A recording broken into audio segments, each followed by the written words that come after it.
Michel.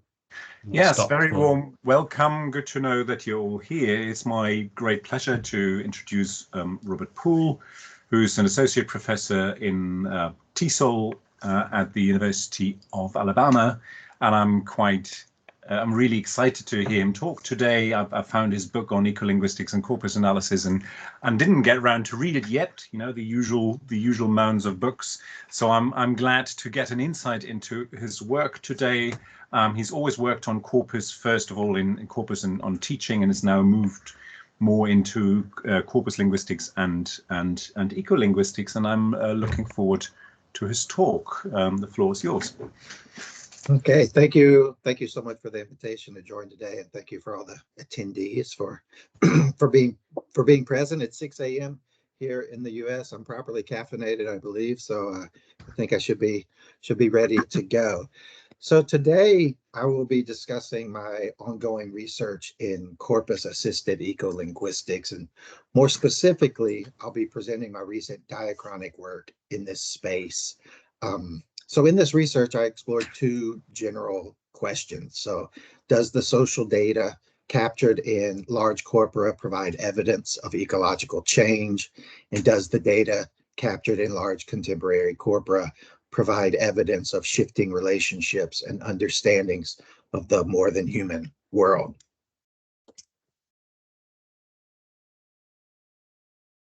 So I just want to situate us within mind, within thinking of time and change and data. And so to do so, I would like to first present a few graphs to you. The first is a NASA graphic displaying increases in global temperature with the alarming red increases of recent years and decades. And then next, the sort of well-known Keeling curve and its illustration of increasing levels of CO2 in the atmosphere. And here, this visualization is from a special climate change issue of The Economist. We see the marking of cooler time periods with soft hues of blue, those following with the darkening bands of orange as temperatures rise, and then finally, these alarming reds of crisis in more recent years. So it's exactly this sort of year by year, decade by decade, meticulous collection and analysis of diachronic data that provide the physical science basis of the climate crisis. And through that diachronic data, we are able to gain a more complete understanding of the global climate system and the changes it is undergoing. But climate scientists are not the only ones that track change over time. Linguists similarly explore changes in diachronic data to reach more comprehensive views of language systems. Through such analyses, we seek to assemble, and I quote from Worsening, the jigsaw puzzle pieces that would yield an integrated view of the English language and its development. So this aim, that quotation, reflects an extensive tradition in historical linguistics to reconstruct the development of language through analysis of texts and corpora of different time periods. However, in recent years, there's been quite a proliferation of large contemporary corpora and the development of new techniques in diachronic analysis. Just 10 years ago, diachronic corpus studies was considered this nascent discipline with not a great deal of research, but it's developed quite a lot. And so as this quotation shows, entirely new avenues of research in diachronic linguistics have become possible. And through this, there's been I suppose we could say, a social turn as researchers more frequently explore and interpret language change through cultural lenses. So as an applied linguist, and maybe some of you in the audience as well would identify as such, applied linguists recognize the transformations to language that have resulted from profound technological changes of the past 100 years. And few would dispute change in language use reflects change in culture, shifts in societies, changes in material conditions of people. So yes, social, cultural, economic, and technological changes are reflected in language change. But my research, I ask whether evidence for ecological change, evidence for our shifting understandings and relationships with the more than human world are likewise present in this data. So my explorations of the questions I'm generally asking are these. And I certainly won't try to answer all of these today, but I'll try to move through two case studies that seek to address two of these. So I'm exploring how changes in language use reflect changes in ecological well-being, how changes in language use reflect our shifting perceptions of physical spaces, non-human animals, etc. How do changes in language use reflect ways of being which contribute to ecological degradation, and then also a more positive discourse analysis orientation to identifying language patterns that contribute more positively to ecological well-being, justice, sustainability. So briefly, if you're not familiar with ecolinguistics, I should situate my work within this field. So just a brief definition. So ecolinguistics is essentially grounded in the notion that perceptions of nature are mediated through language, and that in turn, such perceptions and lifestyles feed back into the structure of discourse. On the landing page of the International Ecolinguistics Association, they state, as you see the quotation here, the IEA asserts ecolinguistics explores the role of language in the life-sustaining interactions of humans, other species, and the physical environment. Historically, ecolinguistics has meant some different things at times, right? If you track it to Hagen in the early 70s, then to Halliday in the 90s, and then on, it has been applied in various spaces. This definition, the community has somewhat coalesced around since approximately 2015, when the community voted upon this new sort of mission statement. And so the normative aims of ecolinguistics to challenge and critique language patterns which normalize and reproduce ways of speaking and being, which contribute to climate change, species loss, ecological degradation, etc., and then also to identify and promote language use that more positively aligns with and contributes to well-being. So I know that was a somewhat rapid definition of the field, but hopefully useful for you. So corpus-assisted ecolinguistics, I provide these criteria. These are criteria I set forth in my recent book. It seemed necessary to do so. Certainly many people do research on texts and discourses of environmental interest and relevance, but I felt it necessary to distinguish exactly what I mean by corpus-assisted ecolinguistics. There's great research emerging in environmental communication, journalism, media studies, but that's typically not linguistically oriented. They might build a corpus, but I wouldn't say they do corpus-assisted discourse studies. So these criteria are just meant to distinguish what I mean by CAE. So there's an immediate focus on language use. It involves the use of maybe a reference corpus, perhaps a specialized corpus that was purpose-built for the project. And then it applies corpus analysis techniques that involves collocation analysis, cluster analysis, some sort of corpus linguistics procedure. And again, that's where maybe environmental communication, journalism, some different spaces aren't really doing that necessarily that linguistically oriented work. So just briefly, I'll go through some of the spaces where CAE is most commonly practiced. Unsurprisingly, climate change discourse is a popular space, likely attracts the most attention. I highlight these pieces on the next few slides just to indicate there's a diachronic dimension to them that informs my work and just makes them a bit noteworthy. Grundmann and Scott, I think, is a particularly valuable piece, 2012. Now, often this work uses corpora of newspapers, and this is a sort of exemplar study. 4 national contexts, 100 million words of newspapers from four settings, using corpus techniques, collocation, cluster analysis, etc. So newspaper corpora is a common site. This Gillings and D'Arel piece that's quite recent from Applied Linguistics Journal is, in my view, particularly meaningful at this moment in time. Is it applies usage fluctuation analysis, and I'll speak about this a bit further, but I don't want to say it's beyond the creators of usage fluctuation analysis, I think it might be the first use of usage fluctuation analysis. So certainly this work occurs in some different spaces. Text from the IPCC. I did a diachronic study of assessment reports from that first one in 1990 to the present. And there's some other texts as well. Representation of animals is a commonplace explored. These studies might use large reference corpus, such as the British National Corpus was used in Stibbe 2003 or so. Frayne uses the Corpus of Historical American English and tracks representations of over 200 species, over 200 years of US language use. Fusari does something similar with Canadian English. So again, a growing space, diversifying, drawing upon some different texts and different domains. And then representations of nature and the environment. This is a space in which I've been particularly active, and again, doing diachronic work.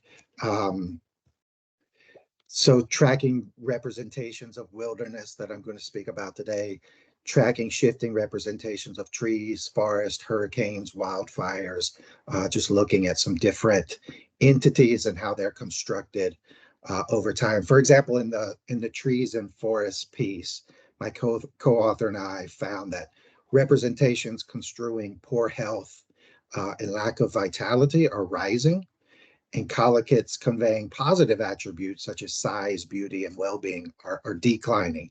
So just to give you a sense of what that sort of diachronic work aims to identify. So that was a rather rapid overview. Perhaps it piqued your interest. If it did, I would encourage you to visit the ecolinguistics bibliography that I maintain for the International Ecolinguistics Association. Added some entries yesterday, so now it's 622 entries. It is tagged, so if you search for corpus-assisted, you'll find 59 entries from the last 10 or so years. So everything I've discussed today is certainly cited or included on this bibliography. So to the two case studies that I'll attempt to move through today. Hopefully I'll have time to sufficiently to talk about hurricane as well, but wilderness is certainly an intriguing one, so I'll spend some time there. I say in progress here because I do continue to work on these two projects. I'm working on a book project that's fully focused upon diachronic corpus-assisted ecolinguistics. Wilderness was a chapter in my recent book, the representations of it, but as much as I enjoyed writing that chapter and as intellectually stimulating as it was, I thought there was more work to be done there. So I continue to sort of explore that space, and then hurricane as well. Some of the hurricane data was recently published in a book. It just came out last month, perhaps of interest, Ecological Communication and Ecoliteracy. So I'll jump into these and move through these two case studies for you. So briefly, the corpora. I used the Corpus of Historical American English, 475 million words, 1820 to 2019. When doing historical linguistics such as this, we're often left to use data that we know is flawed, use data that we know it might have some issues. We make the best we can with bad data, and that's somewhat the case of Koha. Those early decades are a bit smaller in word count. They're heavily tilted towards fiction. So the first 100 decades is, it's 50% of the text comes from fiction. Not ideal, but there's no other corpus better suited for the job out there. The corpus of contemporary American English, which I'll refer to as the COCA, 1 billion words, 1990 to 2019, doesn't have the issues that the Koha has. Much better balance across the years, across registers, and much larger. I use the brackets around hurricane. This captures both the singular and plural. So this just indicates that I'm doing analysis of the collocations of both the singular and plural forms. So methods on these two case studies generally, I'm collecting collocation data for wilderness and hurricane, right? So the analysis of these shifting representations are centered on changes in their collocational profiles over time. So to do so, I'm collecting that data per million data, relative frequency, association measure statistics, the MI score. So getting that information, I'm calculating a Kindle-Tog correlation coefficient. This allows an empirical evaluation of the diachronic changes in use, right? It shows direction of change, strength of change. So as the number approaches a positive 1.0, it has a strong positive trend. It's increasing in use. As it approaches a negative 1.0, it has a negative correlation and it's declining in use. Um, and and there's usage fluctuation analysis, which is somewhat new to me. This is a new application that I'm quite excited about. I was in a hot lecture hall in Cardiff in 2018 or so, listening to Tony McInnery present this method.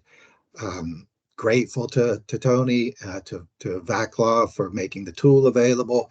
But it's not the easiest riddle to solve, and it took me some time to do so. And I have many thanks to Matthew Gillings for sort of helping me solve this. So I will be presenting some usage fluctuation analysis today that I'm my first time speaking about, which is quite interesting, exciting for me.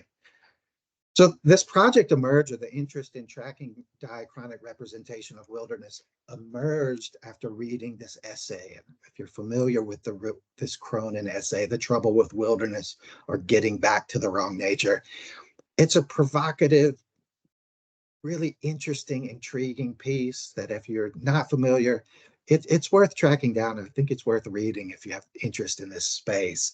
So in the essay, he talks about these three stages, these three shifts in American imaginations towards wilderness. And in those early decades of the 1800s, speaking of wilderness is popularly represented as is dark and savage and barren and desolate. It was this place where God was not present. If we think of early American literature, the Scarlet Letter, Nathaniel Hawthorne, Hester Prynne, and Arthur Dimmesdale, they are committing their sin, their evil, their temptation. That's being consummated in the wilderness. So this motif of a godless wilderness is prevalent in this period. Then he speaks, well, there's a shift that comes in. We have John Muir, we have Thoreau, George Perkins Marsh. We have these authors now talking of, wait, the one place where you might be able to actually encounter to God, to experience the sublime, would be on a mountaintop, would be in a valley. So would be in these spaces. So there's the shift in the American imagination from wilderness as a godless space to wilderness as the space where one might encounter God. And then finally, a later shift towards imaginations of wilderness as this distant place where we might have a true wilderness experience, where we could escape the hustle and bustle of the city, where we could return to this truer self, right? And this is what he critiques, as it gives us license to forget the environments, to forget the ecologies of which we're embedded. So this project starts with me setting out to, is there corpus data that would support Cronin's phases? And what would that say about the utility of usage fluctuation analysis, et cetera? So this chart, this is just a brief overview of the data. This is Google Books corpus data, just the American books section. So we can see some trends emerging: vast, great, unbroken, some positive representations, unsurprising considering the time. We do see these negative framings of desolate, barren, savage, dreary. I'm going to move quickly through a few of these slides because I do want to focus on the usage fluctuation analysis. Here we have representations increasing in use during this time period. So it's interesting that we see national, federal, designated, certainly indexes a certain human nature relationship. Federal doesn't occur with wilderness until approximately the 1950s. Even more surprisingly, the word pristine doesn't appear in the collocational span of wilderness until 1969. So intuitively, you would likely expect pristine wilderness. Shouldn't we have been speaking about that in the 1800s? No, no, no. It doesn't appear until well into the 1900s. So here are some other adjectives, collocations that are increasing more recently. Southern native, true. We start to see this emergent discourse that Cronin was speaking to, right? We have only until recently have we said in U.S. English a true wilderness. Do we find that representation necessary? So there does seem to be this empty, remote. So perhaps there is evidence here of Cronin's shifts. And then here are the items decreasing. Unsurprising, really. I mean, the frequency of wilderness overall has increased. So it's unsurprising then that representations will likewise be decreasing. So some of these that we see, savage, barren, desolate. So certainly those negative framings are going away. But as interesting as Kendall's talk can be, and as revelatory as it might be, it is limited, right? It shows us the direction of change. It can show, right, over time, did that frequency increase or did it decrease? But it doesn't really allow us, we can go back into the data, we can look at the concordance lines, but it makes it difficult to identify moments where that change occurred. And so this is where usage fluctuation analysis comes in. And this is, hey, I'm unveiling it. This is my first usage fluctuation analysis graph, and this is collocations of wilderness in the Koha from 1820 to 2019. So most important just to know is when the graph is increasing, when it's going to those peaks, that is a moment of similarity. And when it is decreasing, that is a moment of divergence. So a few things to point out. So we can see there's general stability in the collocational profiles in those early decades. If you look in the data, pathless and interminable, vast and barbarous, barbarous and pathless, trackless and rugged. There's really no positive description, collocation, prosody of wilderness for decades. This starts to emerge, and then we can see this sharp decline. So I'm just going to pull out one instance, one data point that I think is revelatory of this shift, and it's the word green. The word green is not attached to wilderness until the 1860s, which there are 2,500 instances of wilderness prior to this point, and not once was green attached. But suddenly it emerges. And amazingly, the first instance where green is attached with wilderness comes from Hawthorne, who has just written 10 years earlier, The Scarlet Letter. 2 years later, 1862, Thoreau now uses it in his publication of Walking. Alcott writes, and far behind her lay the green wilderness where she had lived and learned so much. So we can see this emergent ethic, this emergent relationship to wilderness emerging, that we need to escape the city, that the wilderness is where we might return to this truer self. And then there's a moment, we have this shift towards convergence, towards the end part of the mid 1900s, as we see this sharp rise. And interesting in that section, we see the first time we see the word experience occur with wilderness, the first time trip and road and travel and camping. So we do start to see wilderness then attached to these meanings. I'm already sort of short on time, so I'll go through hurricane even more rapidly. Apologies, I likely should have limited myself to one case study. The hurricane case study essentially asks, right, in the last 30 years, since the publication of the first assessment report, we have loads of compelling scientific data that ecological conditions are worsening. Is there similarly social data captured in corpora that would reflect this as well? Rapidly, my abbreviated answer is yes, there is, right? the frequency, importantly, the frequency of hurricanes has not really increased. The frequency of hurricanes has stayed stable. But yet we are increasingly representing hurricanes as major, big, devastating, powerful. Oh, sorry. So yes, we are attaching representations to hurricane increasingly year by year that indicate increasing size, power, strength.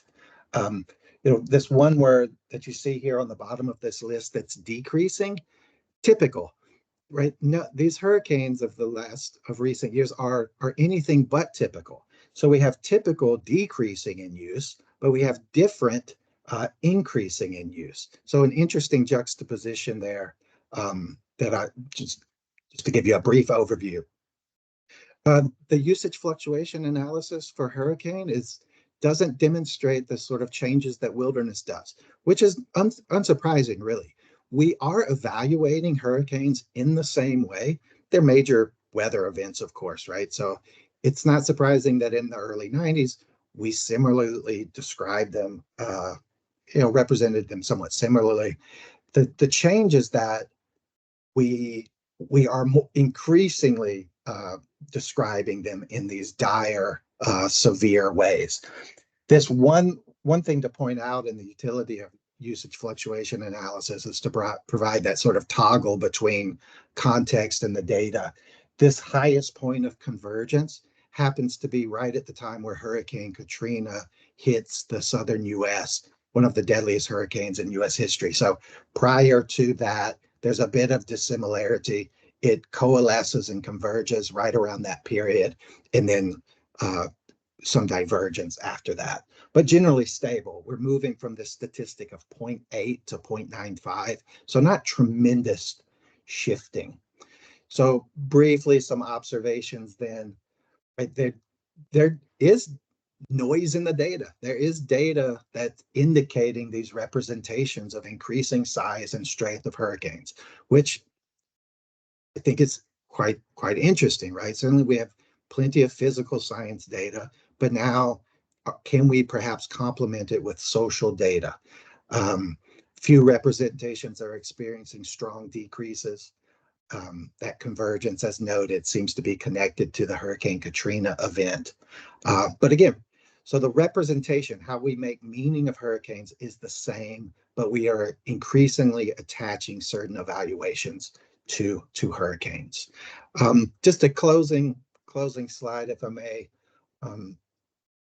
Clear affordances of Kendall's tall correlation coefficient for assessing change.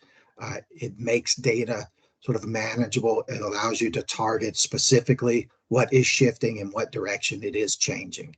It is limited, though, in that it doesn't pinpoint the moment in which that change occurs, which is where usage fluctuation analysis presents its potential and power.